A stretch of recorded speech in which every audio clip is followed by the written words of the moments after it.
What's going on, guys? Smarty here, and welcome back to Smarty's Untitled Review Show. And you know what, guys? It's summertime. You know what that means? Well, it actually means that kids are going to summer school and summer camp, and it's hot as balls out. But also it means one other thing for us gamers. Steam sales! That's right. All thanks to the mighty Gaben, we are able to be poor at an alarming rate, including myself. Actually, one of the first games I bought was this game that I'm going to be talking about now, and all I'm going to say, it's fucking brutal.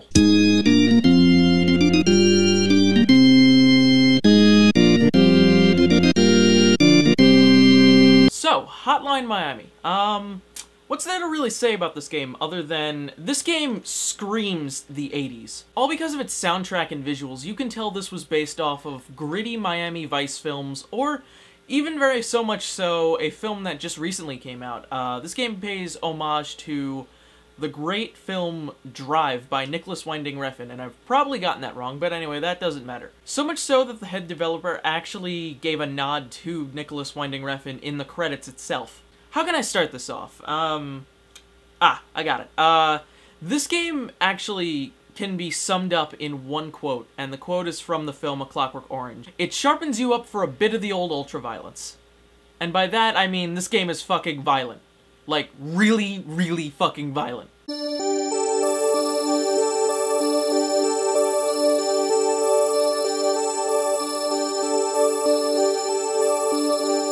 In Hotline Miami, you play as an unknown protagonist. He's mostly known as Jacket by fans because of his Letterman jacket that he wears, but regardless, he has really no personality. He just is the lone figure that you play as, who really doesn't say much. He's very much the unspoken hero, sort of, I guess you could say. That's probably not the right actual term for it, but you get what I mean. Throughout the game, Jacket has these visions of three guys in masks, animal masks. I believe it's a chicken mask, a horse mask, and an owl mask. And throughout the game, they ridicule you about past events that they know of, but you have no idea. They say that they knew you then, and you don't remember. They basically sort of just tear you a new one throughout the game. And in that, while the game pays homage to Drive, it also is very Lynchian in storytelling. It very much gives you this sense of uneasiness, and really, it's something that I'd like to see more in video games. Games like BioShock also have pulled off the David Lynchian storytelling, and that I actually like a lot. From then on, we go to April 3rd, 1989, in your apartment, where you get a message on your answering machine, and it basically tells you that you need ingredients for cookies, and you're about to head outside when something happens. You go back inside, and there's a package with a mask and some instructions to get a briefcase. And it basically tells you, kill everyone on site. After that, you go kill everyone on the rooms, get the briefcase, and then leave it in a dumpster.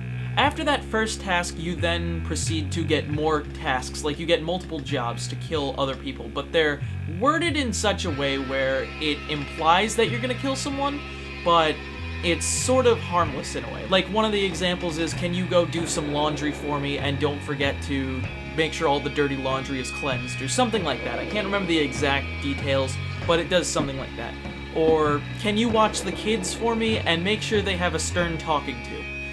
I don't know why talking to would be sort of associated with murder, because you're just using words instead of bullets. One thing I like about the game's storytelling is the aspect of how surreal it gets. Again, going back to the encounters with the three men, it's implied also that these men are sort of the embodiment of the masks, Don Juan, Richard, and Rasmus.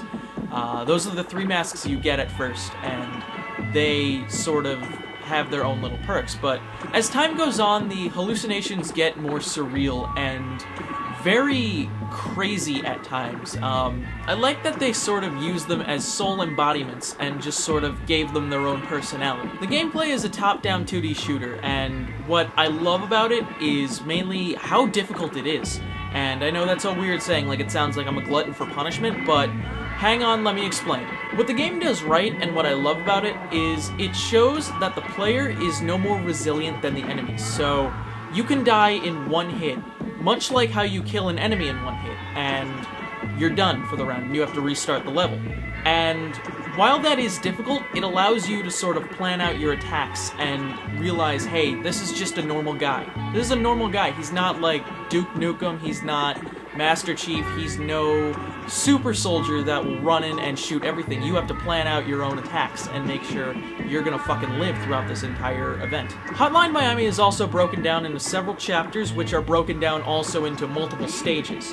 And in that, it's actually really cool to see the development. They're small stages, but they lead to a much bigger picture. At the start of each chapter, you wake up and you get this cryptic message on your answering machine, which basically entails that you're gonna kill someone, except it does it in such a way where you can't really tell if you're gonna kill someone or do some normal objective. Another thing about Hotline Miami that I like are the various masks you can unlock, and those things are essential to your gameplay style. During Hotline Miami, you collect various masks while unlocking them or just finding them throughout the game, and they all have their own various attributes that you can use throughout the game. Personally, my favorite mask out of the bunch is Aubrey the Pig. Aubrey the Pig's attribute is more guns. And for those who are gun nuts like myself, this is a wonderful thing for you to have, because if you fucking run out of ammo, you can just walk into another room and find another gun, you're set to go.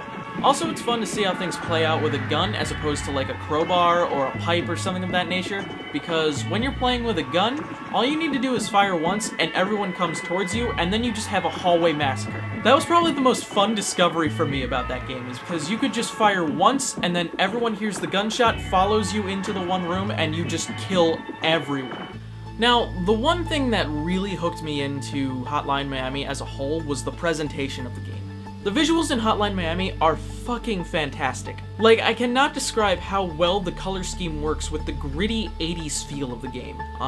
Just the bright pinks and purples, they add sort of a weird accent to the game's grittiness in general. It's just a bright cascade of neon club colors like pinks and purples and dark greens and reds, and oh my god, I could get sensory overload from just playing this game. That's how fucking beautiful it is, the neon lights. That, with the addition of the 2D top-down retro style, really sort of hooked me in. But what really got me about Hotline Miami is its soundtrack. Oh my god, the soundtrack of Hotline Miami is probably one of the most original soundtracks I've heard in ages. Hotline Miami's soundtrack is really a love letter to the 80s. It's a heavy love letter to the gritty 80s Miami Vice feel. It's an unsettling soundtrack that, right from the get-go, really gave me an unnerving feeling. Like, right from the intro itself, I felt like I was in a fever dream. It gave me that feeling of just, something isn't right here. And that's what I really love about the soundtrack. It's pleasant, but at the same time unnerving. Like, do yourself a favor and listen to the track Horse Steppin'. That track alone gives you the vibe of a tropical nightmare. I don't know what it is, but it just feels off. If you're not a fan of this game, just do yourself a favor and buy the soundtrack alone. The soundtrack itself is fantastic. Every single track on there has its own style, it's very eclectic, and really it just screams 80s at you in the form of synth. Holy shit, so much synthesizer. Overall though, I'm gonna give this game a must-own, and I don't usually do that for indie games, but this is probably one of the more original games out there today. The game itself is original in every aspect. The storytelling is unique and very David Lynchian in practice. The soundtrack is eclectic, yet is a love letter to the 80s in all genres. The gameplay is difficult yet rewarding with how vulnerable the main character is, showing you that you're not the only one who can get killed in an instant. And of course, the visuals are just a cornucopia of neon lights and blood. Oh my god, so much fucking blood from this one 2D top-down shooter. So with that said, hopefully you guys enjoyed this episode of Smarty's Untitled Review Show and this review of Hotline Miami. Let me know in the comments what you guys thought about the game, and if you haven't bought it, please do so. It's actually on sale right now in the Steam sales. Thank you, Gaben. Anyway, yeah, also I hear they're making a Hotline Miami 2. That I really can't wait for, since it's gonna have multiplayer in it as well. And on that note, I'll talk to you guys later. This is Smarty, signing off.